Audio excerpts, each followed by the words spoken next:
All right, let's jump right in. Today, we're going to pull back the curtain on something super important, but usually invisible in the world of tech, the user experience process, or UX process for short. This is basically the secret recipe for making products that you don't just use, but that you absolutely love. I mean, you know that feeling, right? You download an app and it just works. It's so smooth, so intuitive, it almost feels like it read your mind. But then the very next app you try is clunky, confusing, just a total headache. So what's the deal? What's the difference? Well, I can tell you it is not luck. And it's definitely not magic. That incredible feeling you get from a great product, that is almost always the result of a very deliberate, very thoughtful, and human-focused process humming away behind the scenes. And that hidden process is the user experience process. At its heart, it's a methodology, a kind of roadmap for creating things that are intuitive, enjoyable, and actually meaningful to people. It's the structured approach that separates brilliant design from a frustrating mess. So where does it all even begin? Well, when you boil it all down, the entire UX process is really about just one thing: solving problems for people. And the foundation for all of it is empathy. It's about setting aside all your own assumptions and ideas to really truly understand a user's world, what they're trying to do, what they need, and most importantly, what's frustrating them. So to navigate this really complex world of user needs and frustrations, designers don't just guess, they use a map. And the UX process gives them that structured path to get from, uh-oh, there's a problem, to, hey, here's a great solution. Now, this map is often broken down into 5 big stages: empathize, define, ideate, prototype, and test. But here's the most important thing to remember. This is not a straight one-way street. Think of it more like a flexible loop, a cycle that you can repeat over and over to learn and improve. Okay, so let's start at the beginning, with the research and analysis phase. This is all about resisting that temptation to just jump in and start building something, and instead really focusing on understanding the problem first. So, in stage 1, empathize, the whole goal is to swap your assumptions for actual evidence. Teams literally get out of the office to watch real users and gather insights about their daily lives and their biggest challenges. How do they do this?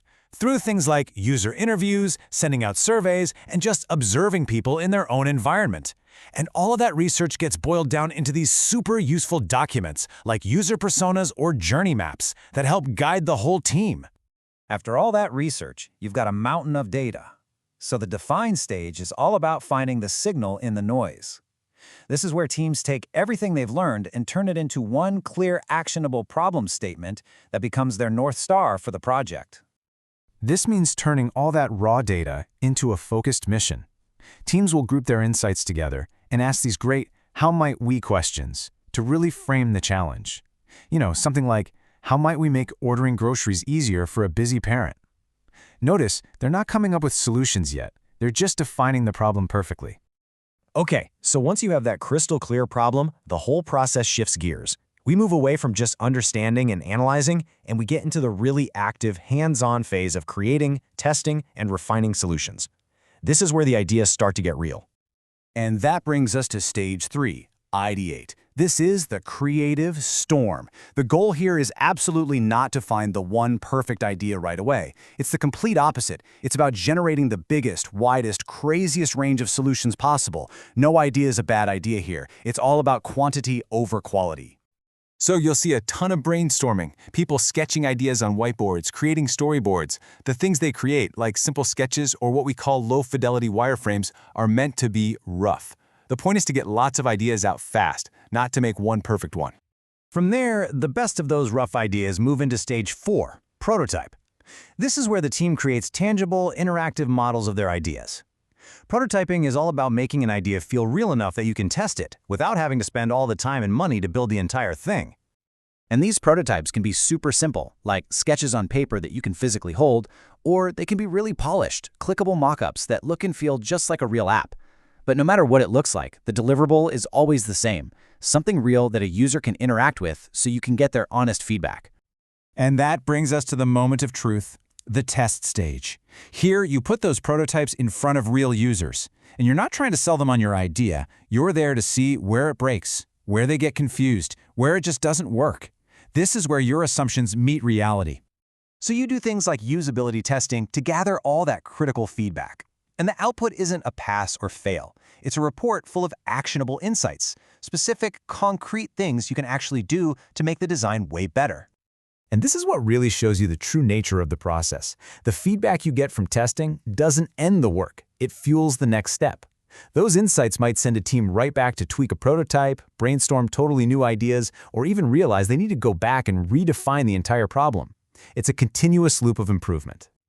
So, while those 5 stages give us a really powerful foundation, it's also important to know there are many different paths designers can take. But no matter what specific framework they use, they're all aiming for the same goal. You've got different flavors of this. There's Lean UX, which is all about speed, a quick cycle of build, measure, learn. It's perfect for startups. Then there's Agile UX, which focuses on embedding UX design right into the developer's work cycles, or sprints. And you have frameworks like the Double Diamond, which is all about first exploring a problem really broadly, that's called diverging, before you narrow down and focus on a specific solution, that's converging. The best teams mix and match to find what works for their project. Because really, no matter which map you're using, the destination is always the same. The ultimate goal is to build something that is, number 1, valuable, it solves a real problem, number 2, usable, people can actually figure out how to use it, and number 3, enjoyable, it's a genuine pleasure to interact with. So, I'll just leave you with this question.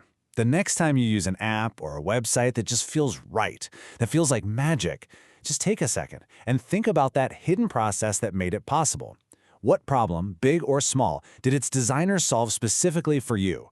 Because that answer, right there, that's where the magic really comes from.